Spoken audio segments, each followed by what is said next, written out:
Like, it is funny that, like, The Who are just left to those two guys now, like Roger and Pete. But, like, to me, those are The Who anyway. Like, I look, John Entwistle's genius. Keith Moon, obviously genius. But, like, those two that are left over now, like, so I was telling you before we started recording, like, I was watching like, a concert from 1999, and Pete and Roger still clearly hate each other. Yeah, yeah. Like in that era, like, and then I forgot about that because, like, I think in one of the documentaries, Pete Townsend talks about, like, it wasn't until like 2010 maybe, like, that he's like, "This is my brother. We've lived our whole lives together. You know, it's fine." Yeah. Like, Yeah, well, I guess before we carry on, Roger, Ron, should we at least welcome our audience? Say hello let's. to our. I know. I just got so excited about the Who. I've been obsessed with them since 1993. So, like, yes, let's do the welcome part. Take it away, Bruce. Yeah, so we welcomed you to another episode of the R&B show. Ron, Bruce, what more can you ask for? I'm Bruce in the equation. I'm Ron, and because we're doing the R&B, we were like, we had to early on, we had to hit up one of the best R&B, classic rock. I say R&B because there's some, like, serious rhythm and blues influences in the Who, Yeah, their right? roots are in R&B. Yeah. Right. So we're doing the Who today. The Who. The Who? Who are you? Who are you? And you got the T-shirt. I'm gonna say that out of the band, like, you talked about the trifecta of the '60s, the Stones, the Beatles, the Who. Yeah. I always resonated with the Who, like, and I don't ever since I was a young boy. Yeah, that's interesting. So I know you're a huge Who fanatic. Yeah, and Yeah. Tommy. I mean, like, I was 13 years old, or yeah, I was 13 years old when I heard Tommy for the first time.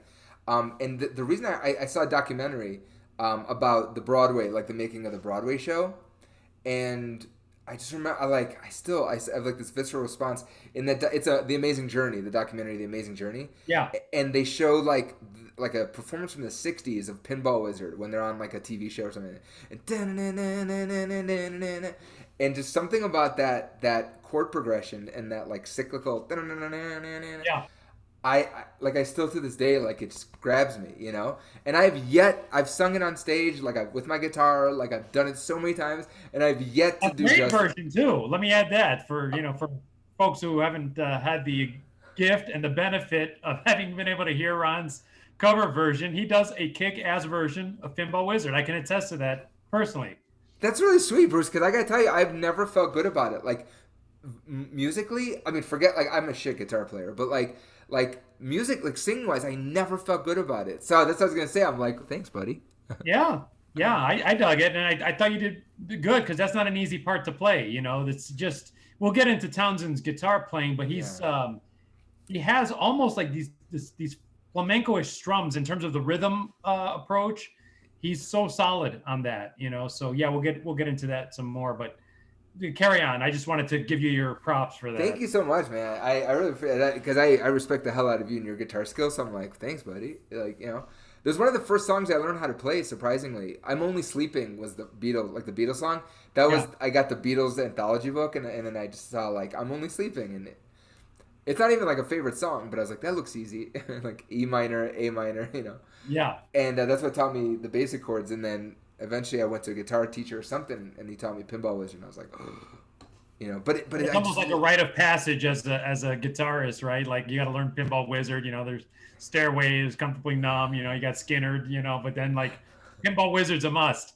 it's a must. I mean, and just, anytime you hear someone play it, especially people that are, like, really good, like, acoustic guitar players, I can't handle it. Like, it's too much. It's like, blows my mind. But I still, to this day, like, I mean, Tommy is dark, and the more I learn about it, and the more I've kind of gone through life, and am a parent. Like, I don't know that, like, I that was my dream show. So here's what happened. It was my dream show to do, and so this is 1993. I'm obsessed with it. It just hit Broadway, and I got to see it less than a year later. I got to see it, like, original Broadway cast. Michael Cerveris, who played Tommy originally. Who's just a great rock musician. I mean, he's a Broadway guy, but he's, like, a really good rock musician. He was Tommy, and it was just excellent, man. Like, I just loved the direction. I loved the whole thing. I was obsessed with it. And then when I went to high school, I went in, never done a play, never did any theater. but just came in with this entitlement, and I set up a meeting, and this is so funny because this is exactly who I am now. I set up a meeting with the theater teacher, and it was a very competitive program. The high school that I went to, a lot of famous people have gone to it, and so it's structured, you know. And I make a meeting with the theater teacher, and I'm like, hey, I want to pitch you a show. I'm like, I want to do Tommy. Like it just come out. Like the rights weren't even available yet. I'm like, I want to do Tommy. And he's like, what the fuck? You know? And I remember years later he told me, he's like, I just thought this was the cutest person on earth. He's like, this is so sweet. I didn't expect you to want to do a show. But, you know, he's like, why don't you learn how to be involved in the theater here and work your way up? And no, I want to do Tommy. But so now, as a parent, as someone who's grown up, I'm like, it is too dark. Like, I don't know. Like, I don't know that I want to direct that show, or, you know, it's too intense. It's deceptively dark. You know, it's kind of almost the Beatles trick that the Beatles kind of got away with murder, in the sense that the tunes are poppy tunes, very catchy tunes. But then when you actually listen to the lyrical content, I mean, there's a lot of stuff that Townsend had done leading up to that. I've always felt a lot of his songs, they kind of had identity crisis and sexual frustration and Yeah. things like that that were shoehorned into kind of like pop tunes that you get away with it, right? You know, you have the kind of the dark, and then the upbeat melodies kind of always throw you off. It's an old songwriter trick, but it works every time. And Tommy is rife with that because the melodies, a lot of them are uplifting, and you have these soaring things and anthemic, and it's larger than life. But the story, you know, I mean, this kid's upbringing, and you know, you got the Uncle Ernie. You know, I mean, it's a very creepy kind of thing, you know. So it's yeah, and I think that's a through line in a lot of their work. I 100%. think that's kind of what set them apart a little bit from the other bands. I think the lyrical content, the themes that Townsend was honing in on, really is what kind of set them apart and made them very drastically different from us Stones and from a Beatles or your Kinks, you know, or all of their other contemporaries. And that's what's scary to me, is that the reason I like, I think that's the reason I gravitated towards them. And I think, like, you know, when you hear them, and we'll go into detail, we'll structure it and everything, but like watching this concert from 1999 where Roger and Pete still hate each other, it adds to the friction. Like they're both looking at each other like, don't do that. I can't hear you. I can't hear you. You know, they look so angry. And that adds to that tension. And I got to ask you this, Ron, is that like a prerequisite for every great band? Because I mean, if you think about it, you know, you have Lennon McCartney, Jagger Richards, Gilmore Waters. I mean, you can go on, you know, the Kinks brothers, they Yeah. hated each other. I mean, it's on, and the Police, Sting and Stuart Copeland. That is like an ongoing thematic of every great band, that you had at least two members that, you know, could have killed each other at any given time. What, Jimmy Page and Robert Plant, did they hate each other? No, you know, the funny thing is, like, in that band, there wasn't that kind of Yeah. tension. It is strange because they're equally up there as far as on the Mount Rushmore Right. bands, but they didn't have that notorious dynamic. They actually, it seems like that was not a band that argued over creative direction at all. Yeah. But they don't have that tension, right? Like those soaring No. anthems, like the Zeppelin soaring anthems are. I mean, there's angst, there's guts, there's balls to it, but like it's everything under the sun. But it's like it doesn't have that tension Right. of like, is this gonna happen? Is this gonna get out here? You know.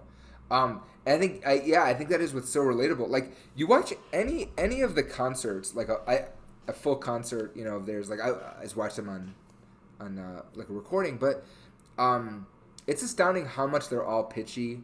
Like they just forget melodies sometimes. Like they're flat. Like Roger's flat a lot, Mm. and he don't give a fuck, you know. And it's like it's awesome to because it's not about that. Like it's Yeah. just not about that. It's about this like angst expression and this like blue collar like 1950s British like worker bee, just like got to get through it, you know. And it's like I was listening to the Vegas one, and it was like the theme, like that maybe the stories are dated, like maybe they're like, you know, again 40s 50s going into the early 60s and like with Quadrophenia and stuff, right? But like the music is just the roaring like angst of it is so like it's so relatable to this day. It's astounding.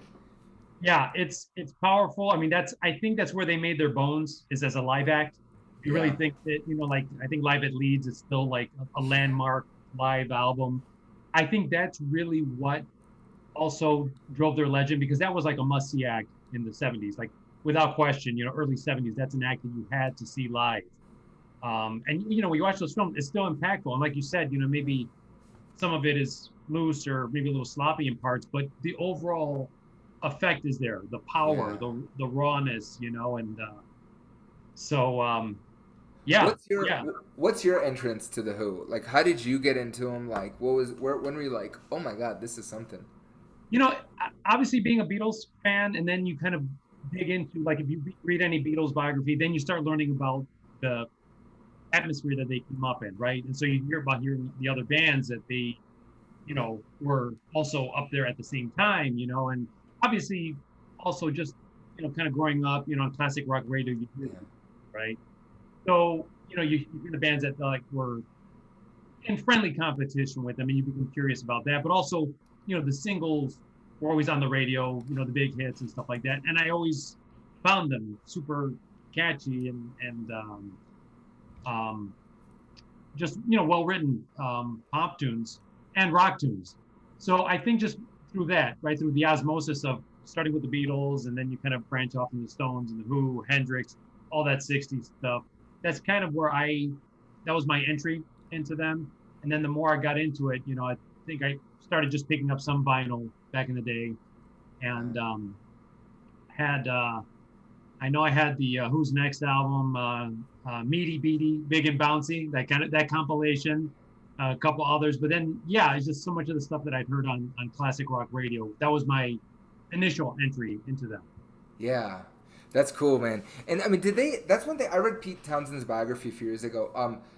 And surprisingly, I didn't. Roger Daltrey is my favorite. Like, I don't know why I didn't read his biography. I'm about to say, because I read his too. Yeah, and that's a good one. If you Is get it? a chance, check it out. Okay, yeah, that's definitely gonna be my next one. Cause yeah, he's my favorite out of all of them. Like, um, and that dude is cut to this day. Like, he's ripped. He's a ripped old man. He's like Stallone. Yeah, he's like a kind of like that tough kind of sailor. I mean, that he had that thing because he was kind of a rough, kind of into gangs and boxer, and he'd kick your ass in a heartbeat. That guy, and then Yeah. you see him in the Tommy era, and finally he's kind of got his look together. That all the guys in the '70s would rip off the long hair, the open chested thing. He's shredded, this guy, and Yeah. still remain in great shape. I mean, still when I saw him, looked fit, looked like he could still kind of kick ass. So, but these guys with their intensity. Oh, so this was like, did they cross paths with the Beatles? I don't remember that. If that like that story. They were just like they're again friendly contemporaries kind of thing, and I know that I think McCartney was encouraging of them. I know McCartney subsequently was friends with Townsend later on. I know many years later, actually too, when Townsend was considering stuff to do with his publishing, he was I think he had to reach out to McCartney to potentially oversee his publishing, because by that point McCartney had become so successful with his own publishing. So there was kind of like that again, that kind of friendly rivalry, less so than the Beatles had with the Stones, but I know they were on friendly terms. They're like colleagues, like respectful Like, colleagues. yeah, like colleagues. Yeah. Yeah. They did, all of them did the Stones rock and roll circus together. So you see Lennon there at that show, and you have the Stones obviously, Yeah. and the Who. So, the whole thing with that culture is that despite, these sort of huge bands and like, these high stakes, you see that whole scene in London was also very supportive of one another too. Yeah. You don't see anyone really trying to undercut each other, and you never hear that in the stories of like, oh, the Beatles try to do this to us, or we're not unsupportive. Even the Monkees, when they kind of initially, there was the expose about who was behind the creative and stuff like that. Beatles were always supportive of them as well. So Yeah. it was almost like the Beatles were like the kindly older brothers who had, made it to the beach first and kind of secured it for everyone else. As opposed to Elvis that like try to get people deported. Exactly. Yeah, like Elvis kind of suffering through that, the insecurity of like, man, kind of getting usurped. Yeah, but see, all these guys, all these legends, it just kind of makes you think, or at least make me think like it's not a choice for those guys. Like nothing was a choice. Like I mean, they had choices, but I'm saying like it wasn't a choice for them to pursue a career in music. they're all like they're all on such a high level of genius, and it took them obviously training and experience to get to that, like to their apex. But you look at a band like the Who, and this is what kills me. It's just like every single one of them is flawless. Like, and again, even if they're pitchy or whatever, like it doesn't matter. Even if Keith Moon is like just beyond drunk, like they are so in their zone of genius. It's so inspiring. What like I have something I want to share, but like, what's your favorite thing about the Who? Like this is again, we're gonna go deeper, and then we'll start an amazing journey, if you will. Oof, man, that's a good and it's a tough question. I think if I have to pin it down to one thing though, it's the songwriting is so solid, Yeah, yeah, right? Because yeah, if you don't have the songs, you don't have shit in a group, right? So that's why the songwriter always has the most power and the most leverage because everything hinges on songs. You could put like the best players, in every instrument in a band together. You don't have songs, you don't really have that sustainable career. yeah, So the songwriting, especially at some point when Pete really starts hitting his stride, it's impeccable. yeah. It's just genius level songwriting, up there with the Stones, up there with Lennon and McCartney for that era. So to me, that's the consistent thing too, is that the songs were so strong, through the 60s and 70s. Everything else is like the icing, even though again, each of these guys, there's not one weak link in that chain. Right. You have one of the world's best renowned bass players in John Entwistle, right? Pioneered that lead bass style. You have Pete, which, I mean, aside from the songwriting, also a very notable guitarist. So, someone that's held in high esteem. Roger, when he finally hits his stride around Tommy, one of the all-time great rock vocalists, Yeah. And of course, you have Keith Moon, Right. our wild man drummer, who's like the personification of like the star drummer. He's not the guy who's going to hide in the shadows and like keep time. This is a guy who, when you watch live concert footage, you're drawn to him. He's not just a guy kind of in the background. You're actually paying attention. So, but I think for me, it's the ground zero is the songs. How about for you? Well, yeah, I want to. Yeah, let me go through everything you said, and then like oh my God. So these guys, every single one of them creates a melody, right? So Keith Moon creates a melody with his drums, like they were talking about in the Tommy documentary. That the choreographer's like, there's no downbeat. Like, how do you choreograph to this shit? Like, there's no downbeat. It's not like, it's like, Right. right? And Twistle, like, same thing, right? Like, how many notes? Yeah. How many notes per measure? Like like cramming them in. And then Pete, who doesn't consider himself a lead guitarist, right? He's a rhythm guitarist. He like, like same thing, like, right? So just like music, and then Roger, obviously, like same thing. Like his licks are just incredible. His range, like this, he's a baritone. I mean, he's a high baritone. He's a lyric baritone or whatever, but he's a baritone. So, but he's singing full on high tenor, and that adds to the drama. Like whenever I saw, so Tom Michael Service, who played Tommy in the original Broadway, he's a baritone. He's a high baritone. He has a almost like a David Bowie voice. Yeah. And have you ever heard that recording, the Broadway No, I recording? haven't. It's broad, like it's show tunes. Like it's Yeah. definitely, you have a bunch of show tunes. People being like, he seems to be completely unreceptive. Yeah. And that's I rather listen to Jack Nicholson from the movie. But Michael Service, I think it literally, like, because I read an article by him that he's like, he found his voice through Bowie, and he's like, I'd never heard a baritone do that, and like where it's just elastic and it's open. So it's just imagine Bowie singing Tommy, but when you hear a tenor do it, like to me, like again, it's you hear musical theater tenors do it. It just doesn't have that body. It doesn't have like the bullocks, right? It doesn't have that weight of Roger Daltrey, like see me, like again, I sing it as a tenor, and it's just so thin. Where he's like see me, he has like it's high up, but it's like it's got that throat.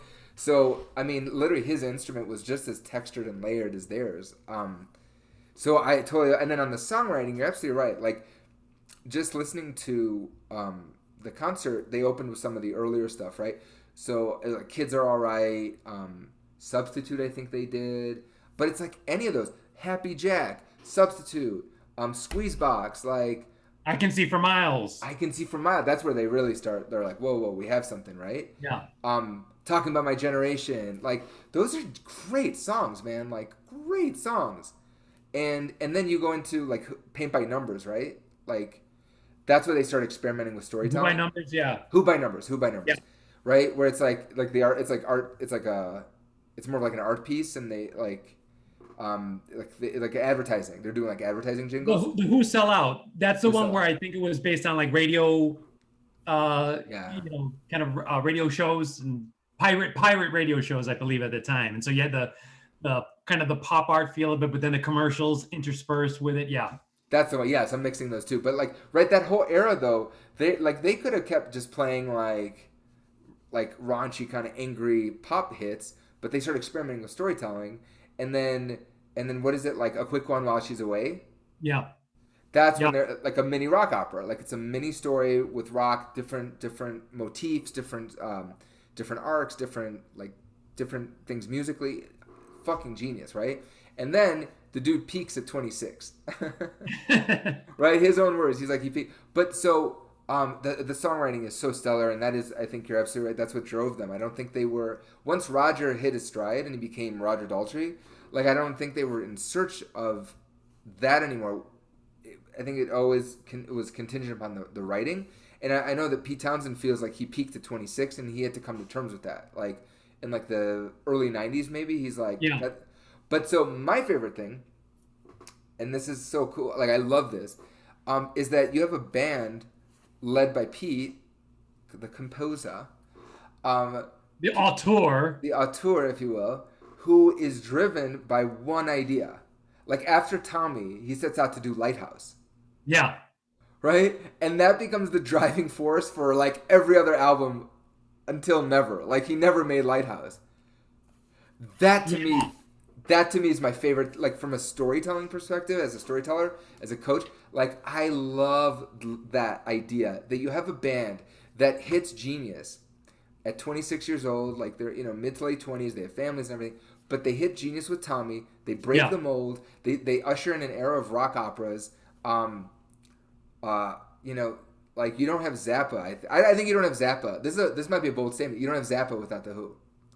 That's interesting. Yeah. You're like Well, I mean, that's something. I hadn't thought about that, but you could probably make that argument because it's like the high concept thing wasn't in vogue until like, I mean, you could argue Pepper, but then really like I think the Who were doing that before even Pepper, right? So, Yeah, teasing it and then it comes to full fruition on Tommy. because Sergeant Pepper still feels like a variety show versus a play, Right. And right? it's the loose concept, right? Whereas like the Tommy is more of a cohesive thing. Pepper is just kind of unified by the concept of the band and a few little thematic things, but it's not a whole thing where you're telling a full Right. narrative within it. As we saw with the Pepper movie. Yeah, exactly. Exactly. Right. That destroyed the poor Bee Gees' career I did destroy them for a little bit till Saturday. for a while. Yeah, Yeah. And poor Peter Frampton too. Yeah, he didn't come alive for a while after that. But so like with this notion of Lighthouse, where Pete Townsend goes, Lifehouse. Lifehouse. Sorry, Yeah. Lifehouse. I keep saying Lighthouse. Lifehouse. You're right. Oh wait, no, I want to go back to Zappa. Sorry, today I'm like a kid in a candy store. I'm so excited. With Zappa, you like Joe's Garage. Have you ever heard Joe's Garage? Yeah. Yeah, right. So that's like one character goes through a journey, goes through an arc, goes through a story. But even like the earlier stuff, like I just think you're right. High concept. A lot of stories have main characters though, Mm-hmm. and to me that's Tommy. Like that is because I don't know anyone that did it as literally, like as like linearly, clearly. So Yeah, because that's a problem with concept albums, right? It's almost like prog rock, where like after a while that's become a dirty word in music. Like the concept albums, because yeah, then everything was high concept and it got more, I guess, highfalutin and a little pretentious. right. But those early ones, they did have a focus. And the Who's, it was always very intentional. Even though I do think Pete does have a huge pretentious streak. Oh yeah, But for a while it serves him as a writer. He's obviously more ambitious. He's not a guy who's going to write singles, even though he could have gotten away with that as the early Who career shows. Like I love all those early singles, you know, they just that had that 60s quick, concise, perfect thing going on. But he was obviously a much more literate and ambitious writer. So So he was ambitious. looking for bigger things to tackle on. Ambitious and self-loathing. Like he doesn't consider himself a rock legend, like a guitar legend. He doesn't consider himself a guitarist. He doesn't though. That's the thing. His interviews are always very contradictory. You Really? know, yeah. I always get that feeling. I've always gotten a sense of like a little bit of arrogance and pretentiousness from his interviews. And I think he knows what he's got, but also, you know, his standard is like, Yeah. you know, everyone else is here, and his is like, you know, like genius standard. So of course, when that's your standard, you're going to have that self-loathing and that kind of thinking Right. you've fallen short of the mark, you know. I But I even, think he knows what he's bringing to the table. I even like his voice. Not a conventional rock voice. No, and as a secondary voice, it works, and actually in harmony with a lot of like, you know, if you listen to like a lot of the stuff on Who's Next, and you know, Yeah. Tommy, like as a harmonizing voice with Rogers, it works very well. And even in his solo stuff, it's not a conventional rock voice. I wouldn't want to listen to like maybe whole albums of it and stuff. But within the context of the Who, it's good to have that secondary voice in there. Yeah, I mean it's built for like harmony with Rogers' like gravelly depth, you know. But Yeah, you needed Rogers' voice to really, you know, like deliver those songs to full capacity and to, you know, to Yeah. really fully realize those songs. and you definitely feel it when you hear some of the like demos that Pete made. Yeah. Yeah, and you can tell like Pete's kind of writing for Rogers' voice or understands like, okay, this is a demo, you know, Rogers Yeah. going to take it elsewhere. And here's where this might be a divergence in our conversation here. It's okay. But this is a thing that I always find interesting with bands is like you have the primary writer. I always would argue that there's authorship in the singing and in the kind of the melody construction. Because for example, in like Pink Floyd, you have a band where Roger Waters mostly wrote the songs, but if you listen to the demos, they're not Pink Floyd songs, right? Until Gilmour brings like his, you know, like the way he sings the songs lends them a certain melodic structure, the way he plays the guitar. So even though he won't get the publishing on it, I think, and I've always argued that in bands, that idea of authorship is a little bit nebulous, and you can argue it because without Roger singing these songs, are they the same? Are they Who songs? Do they sound the same? I do think that there is authorship that a singer brings to the material. I don't know if you would concur with that or argue that or debate that. Yeah, it's a great point because have you ever seen that? Have you ever seen like footage of them trying to work a song out as a group? Uh, I've seen like little bit of footage, but not like in great detail. But like, yeah, Yeah. fill me in. I saw one from their later years, like the past 10 years, and it's a lot of ego. I mean, it's just a lot of Yeah, because I think I've seen a little bit of like who are you? I've seen like little bits of Yeah. that where they're working out the harmony parts and the different individual parts, but I haven't seen anything at length where they're battling over right. song structure and melodic things and And what so have you. I would say yeah, like because when you like if when Pete Townsend's writing a song, I don't know that he's doing like I don't know that he's writing melody. Like I don't know that he's writing like notating all the orchestrations. I don't know that he's notating the voice part verbatim, you know what I mean? Like he's doing a rough melody and then Roger brings in so Roger's technically probably bringing in notes. Yeah. Like he's melodically filling it in.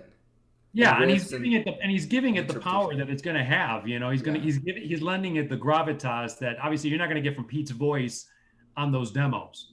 But you can make the argument then, let's say on John Entwistle, like I don't think he wrote every note that John Entwistle played and ended up like putting a stamp on, right? So Yeah. and so John Entwistle literally is writing notes as well. Does John Entwistle get publishing? You know? Yeah, so I guess it's Yeah. I guess it's a lucky thing how it's broken down. Lucky for Pete, you know, that if you Right. just bring the main idea, you're going to get the main publishing credit. And I know other bands have sort of divvied it up differently, where they all have a little bit more stakes in it in terms of like, well, maybe the guy wrote the lyrics, but the music publishing will get kind of split up, and and that kind Cause, of thing. cause Roger led a band originally, right? Roger was a guitar player. He had like Yeah, I a mean the makeshift band guitar. that he led is kind of what the Who became. He had that band called the Detours. A cover, I think an R&B cover band, pulled an Entwistle who pulled in Pete. So really, it's you can argue it's Roger's band, but again, when the songwriter takes over, it's like all bets are off. It becomes a songwriter's band. Right. And these guys, like I was so surprised because I thought when I was growing up and seeing them, I thought this like bombastic, epic anthem band, right? But they were like businessmen. I mean, like, or specifically Roger and Pete. I mean, Pete especially. Like, I was surprised by how grounded they really were and Yeah. how professional they were.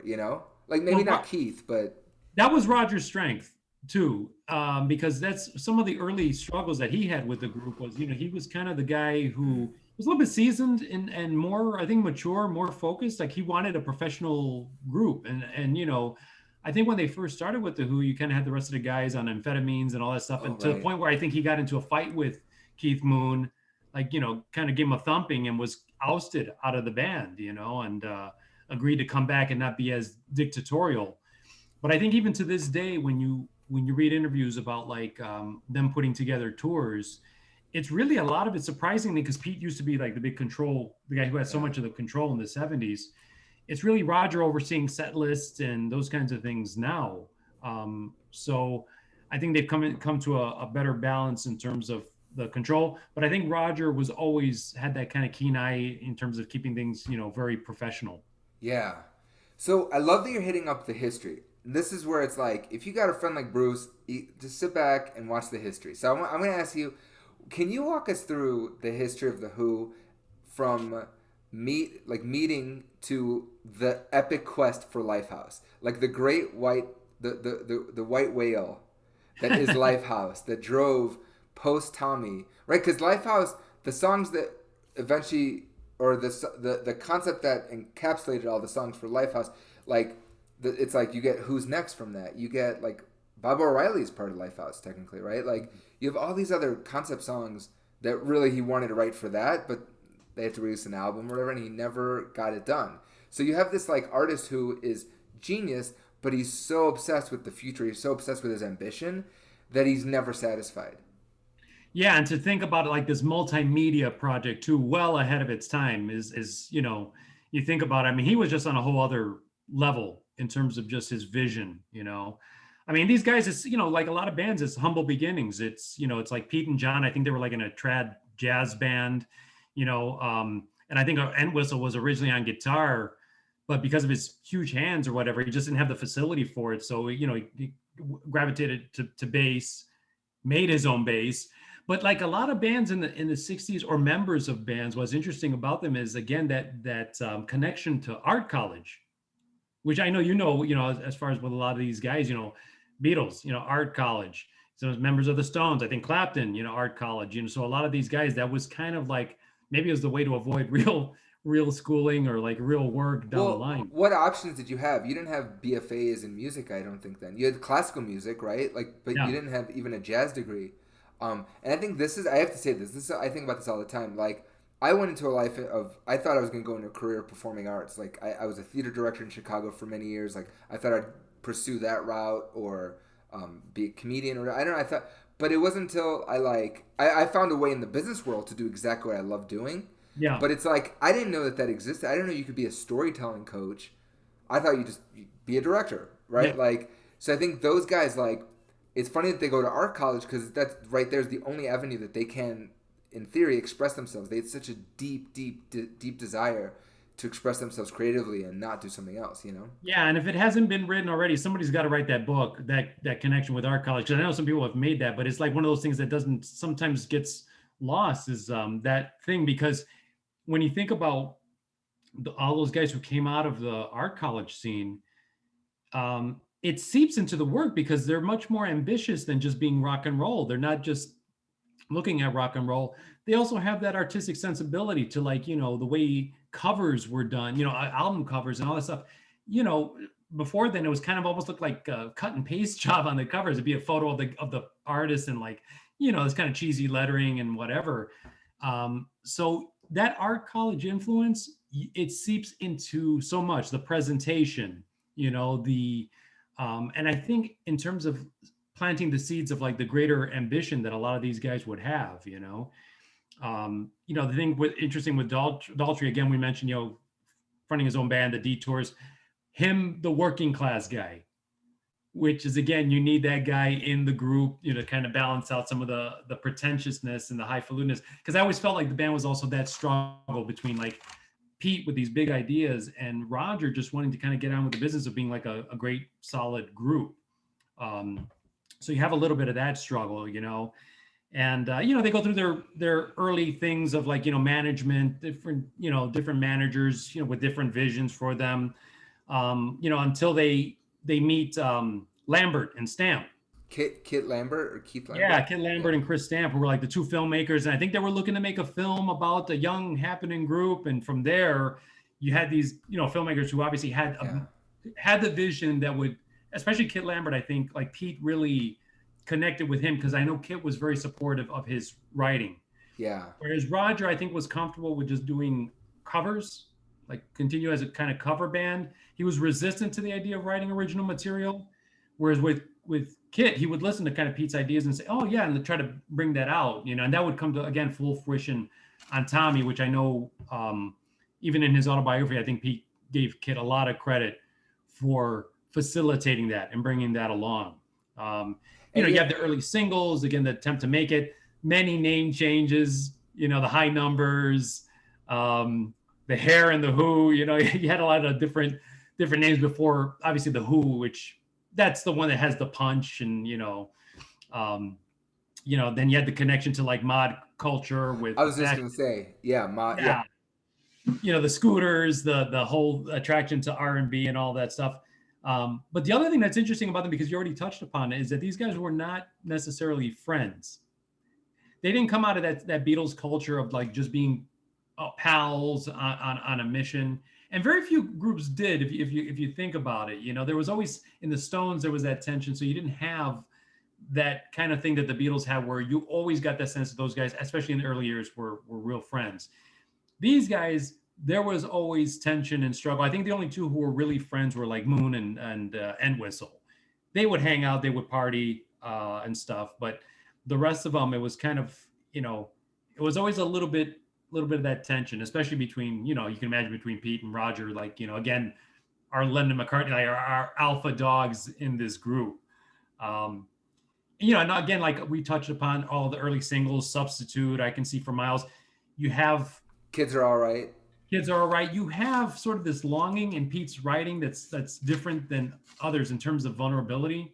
There's a lot of vulnerability in Pete's early songs, which I think really stands in stark contrast to, again, a lot of the songwriting of the era, even though he was smart enough to couch it in the same kind of hooks, pop hooks and punchiness and catchiness of that era. But his unique voice definitely in the lyrics come through.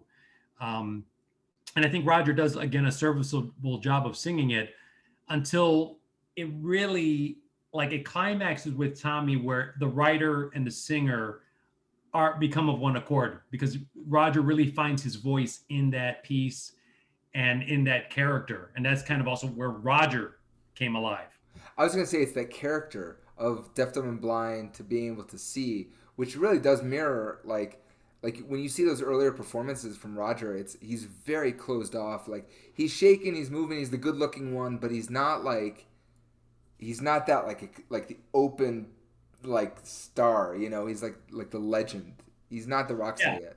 Yeah, he morphs into rock god mode by the time we hit Tommy. He's just like full on, and he's found his voice, the range in his voice. He hadn't shown that kind of range prior to that, so that's where you get the ideal marriage of like Pete's ambitions, his songwriting, being serviced to the max by Roger at his high point. As you're saying that, like, I'm thinking like, what's Monterey Pop? Yeah. Like, that concert in Monterey Pop, they're doing I Can See for Miles, right? His performance in I Can See for Miles is still like he's still pulled back. Yeah. He's still like Jim Morrison in the early years, he's still like, right? And then you go to Woodstock in '69, I mean, it's a different. I would be casting a different actor for that role, Yeah. right? Like it's such a transformation, and it makes sense parallel with a deaf, dumb, and blind boy who starts to see.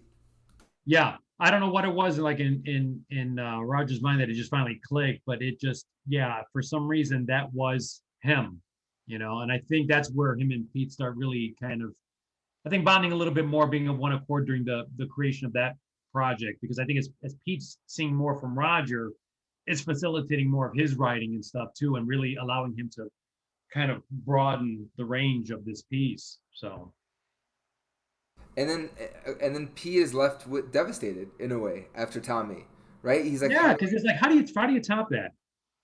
I mean, how do you go on from there? And he had good ideas and he had great songs. But the problem is that management didn't see it, and the rest of the band were impatient too. They didn't get the idea. They never understood the concept. And even, I hate to admit it, I read his biography and I'm like, I don't I know. don't really get this freaking concept either. It's Something about the internet? Like I don't get it. Like yeah, it's like almost foreseeing. I mean, now he puts it in terms of like, yeah, like that kind of idea, kind of staging the internet and stuff. But it's like, I probably would have sat in that band and not gotten it either, and kind of been like with my mouth kind of like, huh, so it's unfortunate for Pete, you didn't get to realize it, because you do wonder what that would have been with time and stuff. But again, that's also the thing about the 60s. The pace was so quick. If this had been like a project in like the 90s or whatever, he would have had like 5 years between albums to flesh it out and do whatever the hell he wanted. In the 60s, the way the contracts worked, you were at like 2 albums a year and stuff. So you had to deliver a record fairly quickly. So part of it was, again, not having the full support of the band, maybe not having the technology there to fully realize these things. I think they did test run of shows where it wasn't kind of like people didn't get it and stuff. So, he had to abandon it. And then you have the piecemeal bits of it coming out in Who's Next, another brilliant high brilliant. watermark creatively. Brilliant. Right? Like that's their next album after Tommy, right? Yeah. And it's so is that the one where they're standing next to the rock and there's like P and yeah, Yeah. that's I mean I love that's just them taking a piss on like don't put pressure on me, I'm gonna do whatever I want, like but it feels different. I mean it does tonally feel very different than Tommy. Again, so it's all Who songs, but it's like they've really stepped into it. They've crossed the threshold in that album. Yeah, I think they're really coalescing at this point. And I think at that point too, all those years of touring and stuff as a band, you're just getting better, the intense touring of like Tommy and working on that project. So now they're all, firing on all cylinders. And then you got Pete then introducing, Pete always embracing technology and stuff. So he's doing his home studio demos and stuff. The introduction of the synthesizers, it's a huge element in that album. And not in a cheesy way, but using a very, very creative, textural brilliance, orchestral way. So that is very different from anything that they've done previously, and lends another layer. It's like Bob O'Reilly, like to me the Bob O'Reilly, and then Won't Get Fooled Again. Like Yeah, that's on Who's Next, yeah, right? Yeah. Won't Get Fooled Again, I think Won't Get Fooled Again is just such a stunning, like the synthesizer on that. Like but I just feel like both Bob O'Reilly and Won't Get Fooled, like it's clear those are telling a story that is not being told. right, Like yeah, Bob O'Reilly, what the fuck? Like if you just take it out of context, like Teenage Wasteland, like what? yeah, yeah. And so it makes you again like, what's the larger concept here? I'm sure it's floating around. I think I've read within Pete's book, and there's the Lifehouse demos and all of that stuff. So somewhere structurally, that whole is What around. on Spotify? I won't do it now, but on Spotify they have a Lifehouse. I saw someone did a Lifehouse playlist, Yeah. and they Have you put all listened the to it? songs.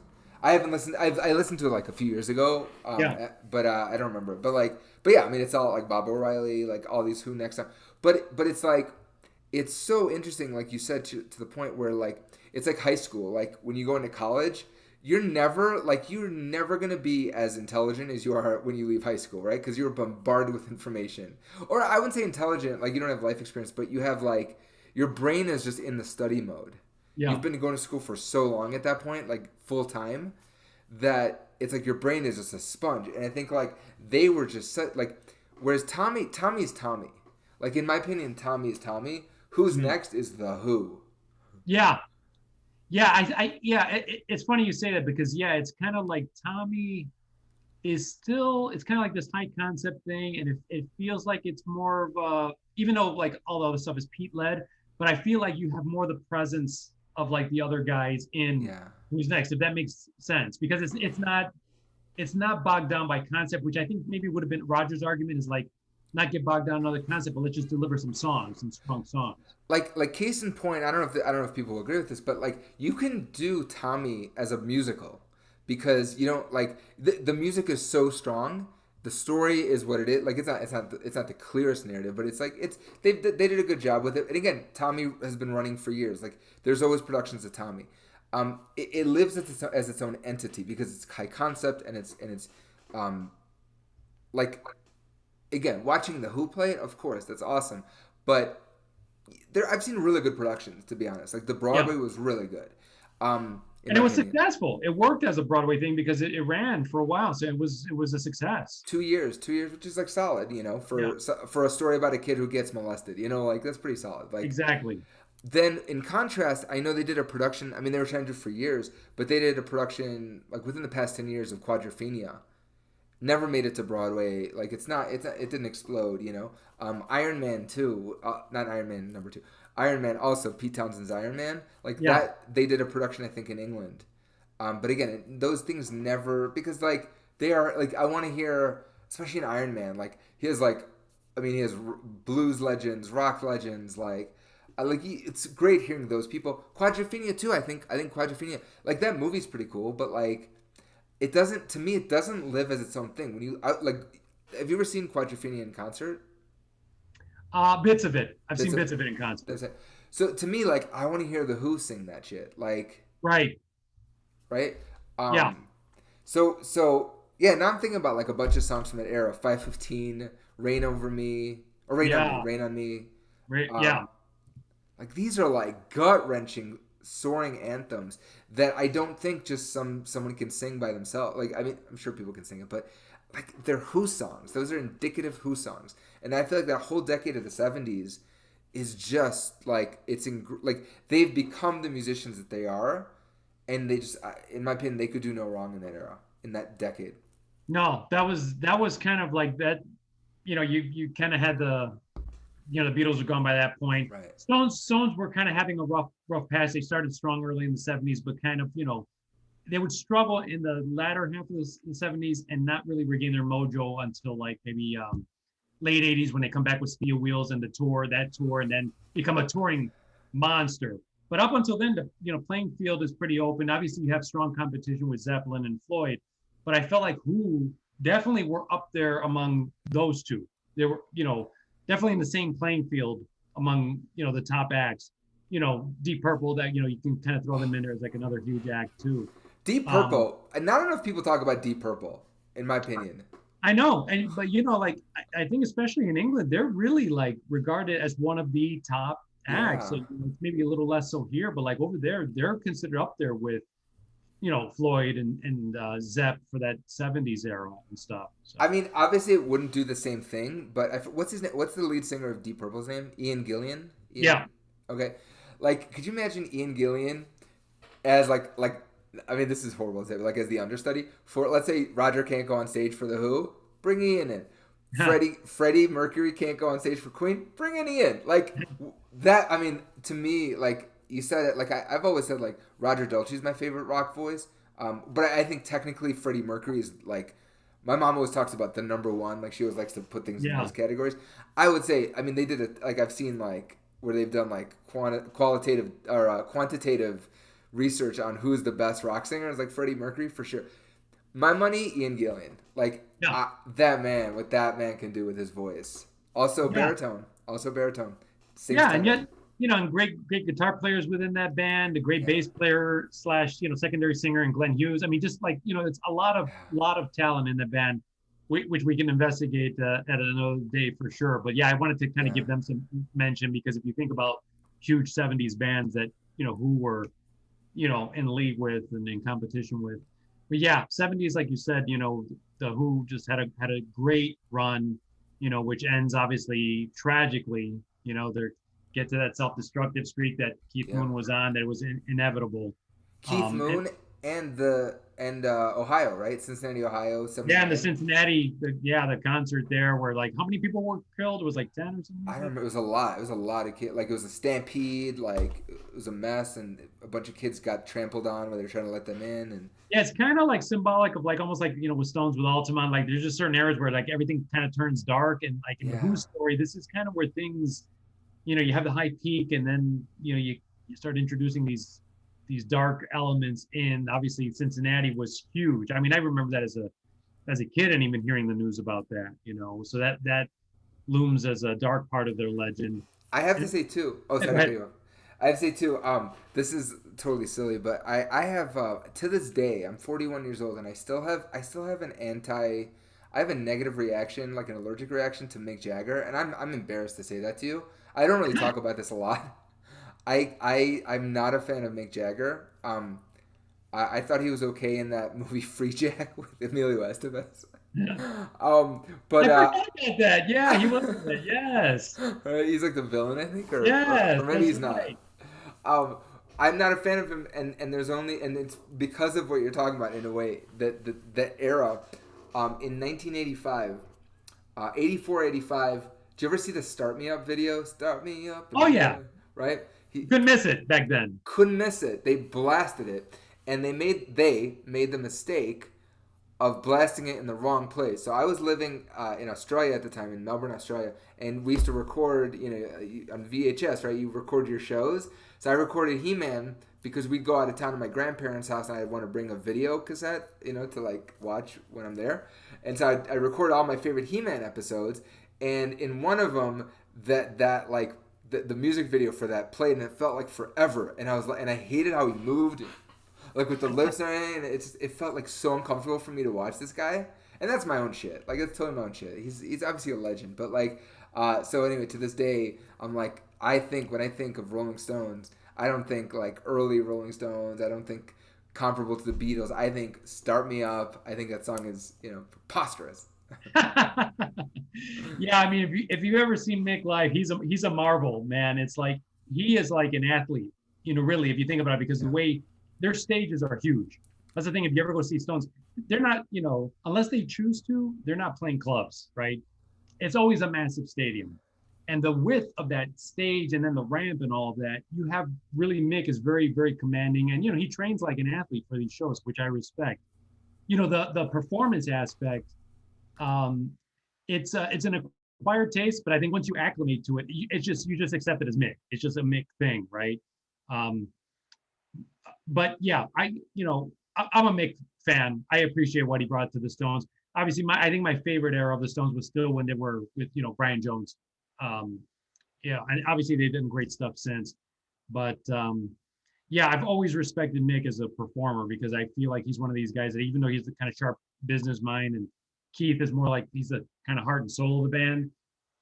Again, you need those two elements for that. Mick, so I consider Mick like a consummate showman for sure. and I've definitely and I'm gonna check it out some more. I'm gonna give it another shot. Like I'm all about this is my year of like changing perspectives and shifting because I've seen documentaries. Like I'm a huge fan of Keith. Yeah, Like huge fan of him, like musically. Like I think he's phenomenal. I've seen there was a movie about Brian Jones, like a indie film, like a low budget indie film about him. I think a few years yeah, ago, maybe like 10, 15 years ago. Now I think about. It. yeah, like I Stone Alone or something like that, or Stone Alone. I think it was something like that. Yeah. Yeah, it was back when there was Blockbuster Video. I remember I had a Blockbuster across the street from my apartment, and I rented it there. Anyway, the point is, it's making me nostalgic. So we get into the '80s, and that song you were talking about a song a few weeks ago, Echinacea. No, what was it called? Like Eminence Front. Eminence Front. That is like the one song, the one Who song I'm not in love with. Like there's like on that album. That album to me feels like they're exhausted, they're tired, and I'm like they should go back, and they did. They eventually like within a few years of that album, like Athena I like, but I don't know what that's about. Like, Yeah. is that another? Yeah, it's from that era. You Better You Bet is like from those early '80s albums. It's like Face Dances and forget what the name of the other one is, but yeah, they go through a rough patch. Pete, obviously, at that point, when you look at footage of him, he's having a midlife crisis, right? Because late 70s, you got punk coming in, right? I think Pete is older at that point too, so he's feeling, a little bit of that. So they all kind of completely change their look, which you look at it now and it looks ridiculous, right? They kind of all get the short haircuts and they're trying to look new wave or pseudo punk, and it's just like, Pete, I don't know what the hell was going on. His hairstyle all the time, shaved the signature beard, yeah, and it's so Pete's having a rough patch, and I think Roger obviously was not happy with forget who was the drummer that they brought in that era. Yep. His name escapes me right now. He we should look it up. What's his name? It's a testament to that we don't know who it is. That doesn't come to mind immediately. Are you looking it up? Yeah, I am, because I'm like, it's gonna bother me. Dusty or something? No, it's like Kenny Jones. Kenny Jones. Kenny. I knew it was a K. Yeah, Kenny Jones. Yeah. Serviceable drummer, but he doesn't have the dynamic that. Phil Collins. Phil Collins wanted to send him a resume. Like, he wanted to do it. Yeah. They didn't let him. Yeah. So I know, like, Roger was never happy with Kenny Jones. I think Pete was, fine with making do. But yeah, they're, like any group, you have the peak. Right. And then you're going to hit a little bit of a dry spell, and they definitely had that. And this is around the time that, like, they're all exploring other projects and everything. I don't think John Entwistle did much of anything around that time. No, he had some solo albums here and there. Yeah. Roger had some solo albums. I think that's the thing, too, is that the focus splits, and I think Pete is starting to kind of build actually a pretty respectable solo career, too. Yeah. So he's probably thinking, man, don't got to deal with these guys anymore, like, have to compromise, just do my own thing, But I think in time he realizes that the brand name, you need that brand name to reach the biggest audience. I think he does some of his most personal writing, like, and it's more intimate, and it's like singer-songwriter in a way. Like, it's amazing how like he as an art school kind of guy, like an expressionist, like he goes through different phases in the 80s, like early 80s, like different styles. But then I feel like by like the mid to late 80s, like that I think it's all on one album, where Let My Love Open the Door, like that, where that song lives. Yeah. But there's like Sheridan Gibson, like he writes like Sheraton Gibson, like, yeah. Or I think the song is called Sheraton. I forget what the song is called. But there's a beautiful song where he's literally just in a hotel room talking about his guitar and how lonely he is. Yeah. Like, and then you go like this, like, and that song to me is just as good as, like, I enjoy that song where it's just him and acoustic. And I like Let My Love Open the Door. There's other really good songs in that album.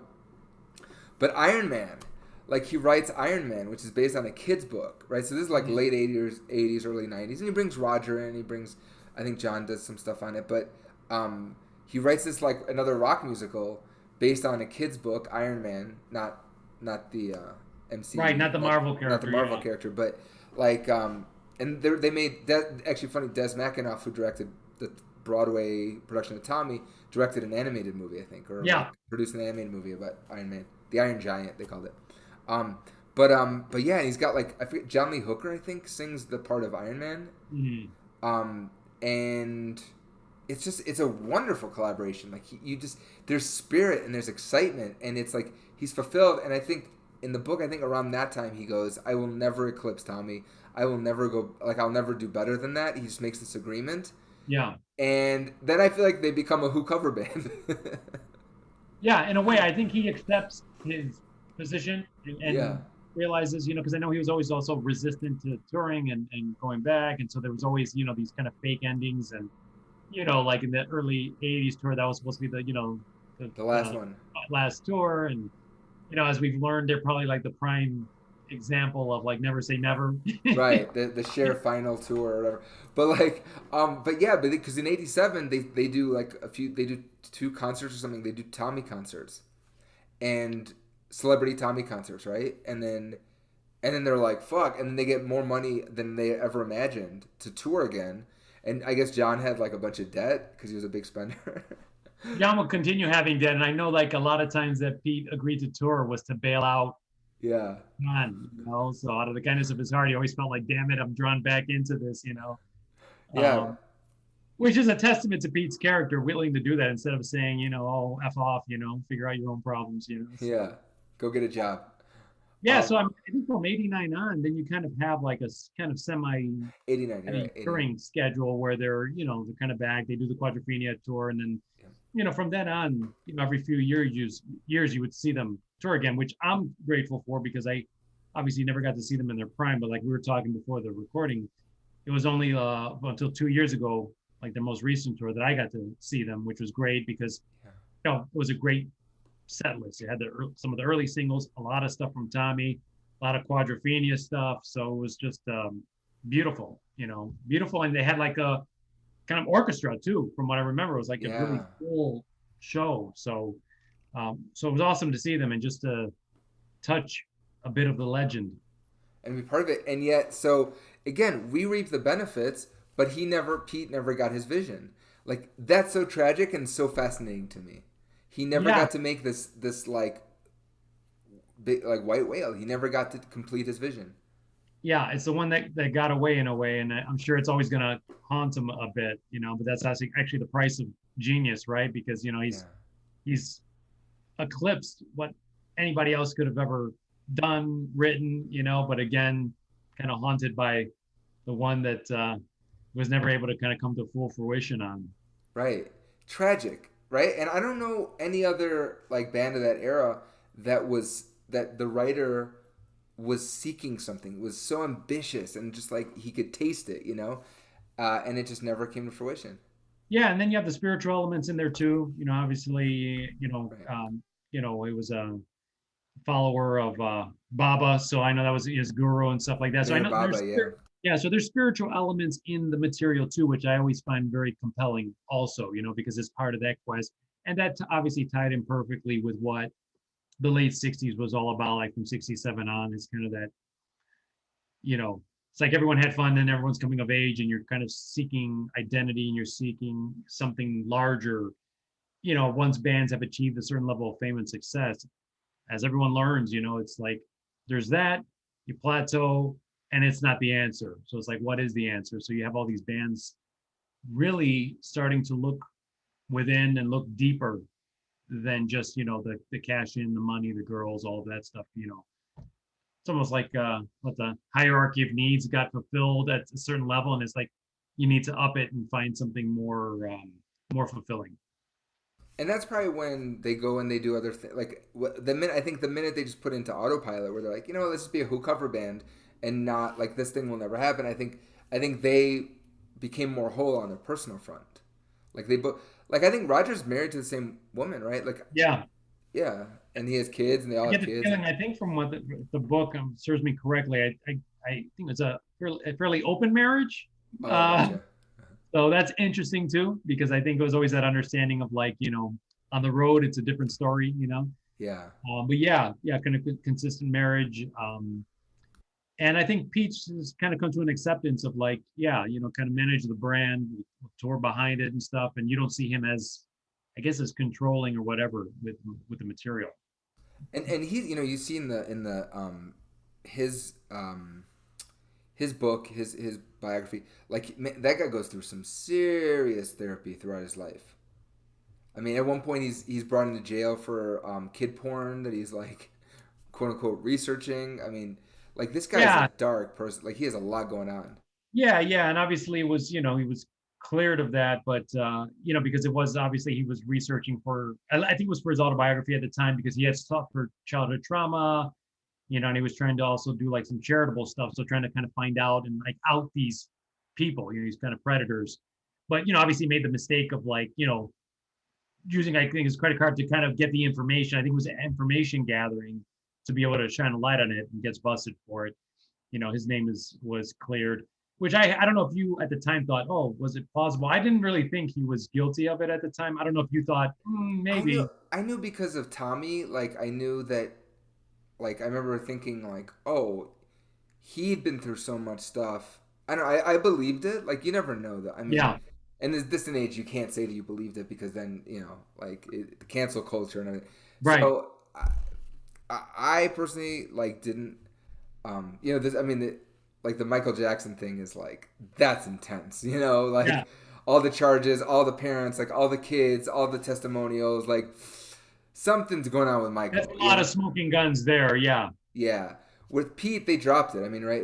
Like if there wasn't, there would have been trials and like it yeah, was high profile enough where they would have pursued it. I think. yeah. So yeah, yeah. I don't know. It's like I'm just curious. My final question to you is: why is there not a movie yet? Like, why haven't they made a movie yet? That's a good question. I mean, whenever you get into that is like, is it a matter of like, the state's not agreeing on it yet? You don't have the right script? Because that's a prime story to tell. And I think one of the things when the Queen biopic, the Freddie Mercury biopic came out, it seemed like in the aftermath of that, there was a lot of interest in then doing a lot more films. Then you got like Rocket Man. yeah, Rocket Man, The Dirt with Motley Crue, so that became in vogue. And I think The Who would be a potentially really dynamic one because obviously you have the great soundtrack, right? Songs that, everybody knows. And you have a pretty interesting dynamic story. I mean, if you really flesh it out, there's a lot to tell, a lot of depth to it. Um, I'd love to see it. You get the right players to do it and really get a good budget behind it, get the right writer, um, Right, get director. I guess yeah, great director, and you have to get like the creative agreement between Roger and it may be difficult too with the I don't know who's managing the estates of Keith Moon and John Amos, so you have to get into some touchy stuff there. So I don't know, in terms of agreement of it. I haven't even heard if there's like any kind of script floating No. around for that, but I think it's well worth investigating and doing. I was loving when I listened to like the podcast that I listened to when they as fans they put out the treatment of the movie they want to see, like the Superman movie or whatever, and so it was genius.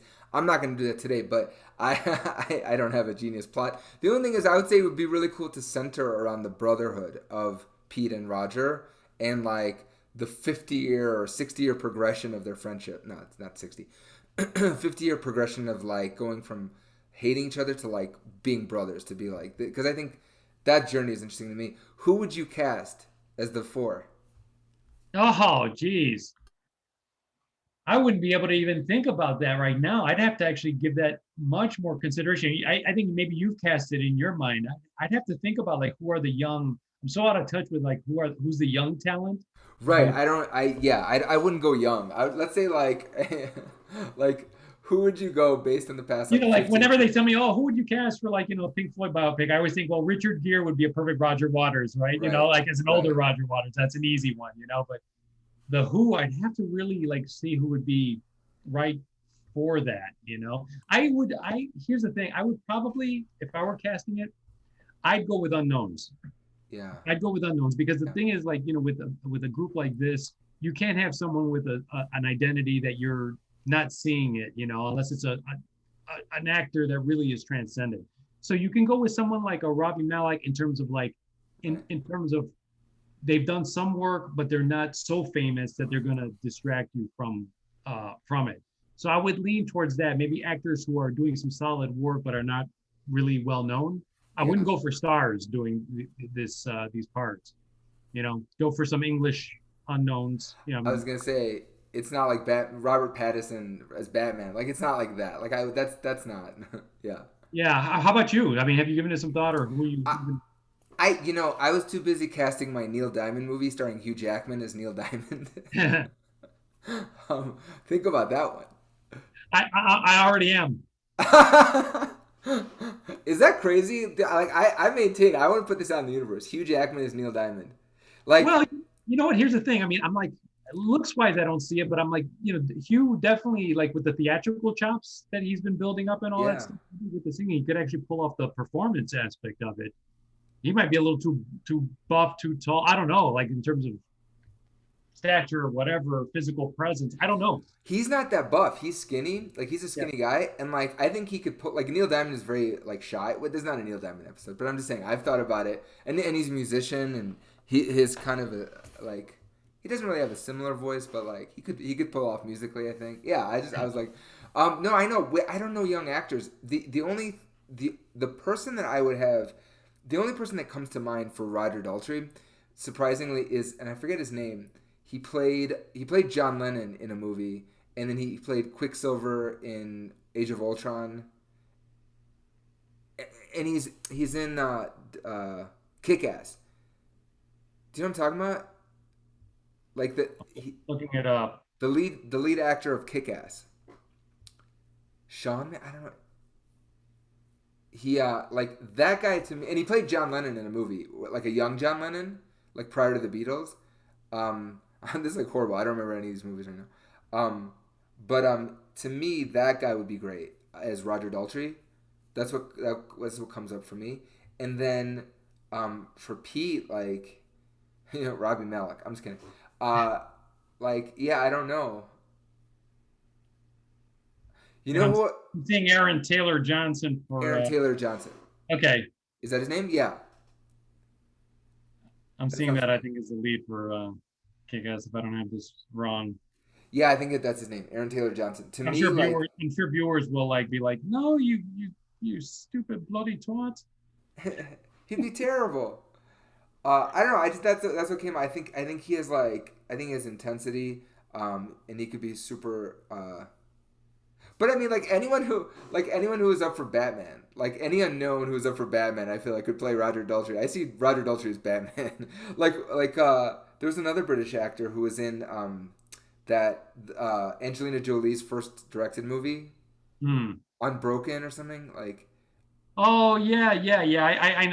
I know who you're talking about. Right, that guy to me, I would like. I'd call him in for Roger Daltrey. Okay. But Pete Townsend. Oh wait, what about? But like what's his name? Aaron Edgerton, the dude Oh yeah, who played yeah. Elton John. I'm like he could pull it off. But Pete Townsend, I don't know, like a young, skinny, kind of straggly, like um, You can give him the prosthetic nose, you know. who I think could do it actually. Now that I think about it, is the only other young actor I kind of know. Um, and I'm forgetting his name. Ezra Miller. Ezra Miller, who's the Flash in Justice League. Yeah. Ezra Miller. I don't know if he can sing. I don't know if he can play guitar, but like, I think he would be. I think he could look like Pete Townsend. He has. I don't know. Maybe it sounds crazy, but either way, maybe there's no biopic for this reason. It's hard to cast. Yeah, I mean, you could do it if you try hard enough. You know, the other thing is who would be your Keith Moon? Because obviously you need someone so dynamic there too. Right. You know, Adam Driver at some point, a very young Adam Driver probably could have done Pete Townsend Oh. too because of Oh the yeah. facial structure. I think he could have done it. They would have had to dub his voice though. He has a very deep voice. Yeah. Oh, I was thinking back. I just saw oh my God, Lewin Davis, the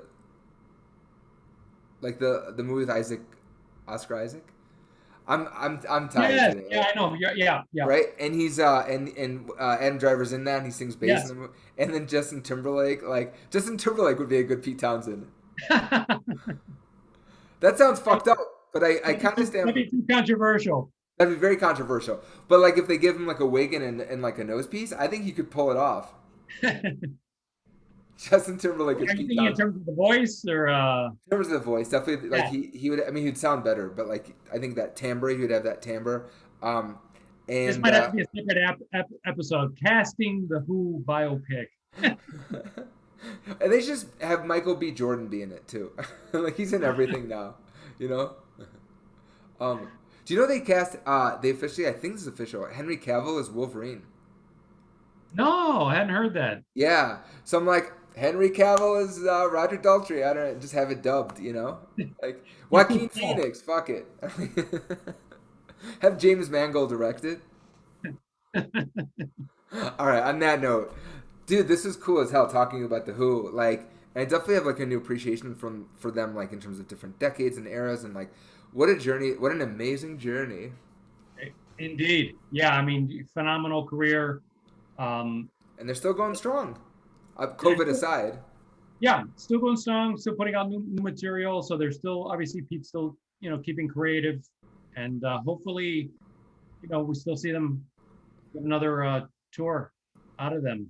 When those two go, like I mean, Yeah, it's that's gonna like be hard. That's the end. you're losing guys like this, and as these guys Yeah. pass, I mean, it's just there is no sort of backline replacement for Right. these groups. Like once they're gone, it's just an era that you never see again. Because they were the first, and I don't think we're ever gonna lose Keith Richards. I mean, he's gonna make it to No, 175. he's gonna outlive everyone. Yeah, he's got so much formaldehyde in him. Like he's fine. But I think yeah, it was just like again talking about the Who, talking about Deep Purple, the Stones, like all these, like this was like an era. I mean, this was the pioneers. Like these were the pioneers. Like this was the first time that anything like this happened. I think you had to be this amazing to stand out and to solidify a place in rock history and to move the genre forwards. Yeah, you were not. I mean, the bar was so ridiculously high Yeah. that I always say that even like your mediocre groups, if there were any, still 10 times better than what you're getting now. Because again, the high water mark was like the Beatles and Right. the Stones, right?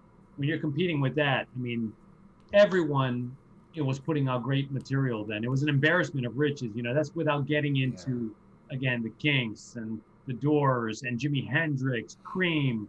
The Birds, even. The Birds, Yeah. even the hit machine that was the Monkees, even though there was kind of a fabricated aspect to it. I mean, even something like that was just meant to be a pure pop kind of, kiddie thing. Listen to it now. That catalog is up there with some of the best as far as pure pop. I love. And Neil Diamond wrote for them, so I'm a big fan. But, Yeah. Like, like I mean, I love the Monkees. I love the Monkees. Like music. We'll have to do a separate episode because I would love to do an episode on the Monkees for sure. That's because that's another interesting story with a lot of twists and turns and controversy. So yeah, and that also encapsulates that the Monkees are in relationship to what's going on around them. So it's a great way to kind of talk about that era. Okay, sold. All right, thank you for watching another episode of Bruce and Ron just shooting the shit about like rock legends. Yeah, all your favorites. So if you have future suggestions, just hit us up in the comments. Thank you. Until then, don't get fooled again. I know. I wanted to make until then the kids are all right. It's fine. Like I wanted to make I couldn't resist the cheesy pun. So no, I get it because I'm a substitute for another guy. So it's fine. Get out of your line. All right, that's my time. Peace.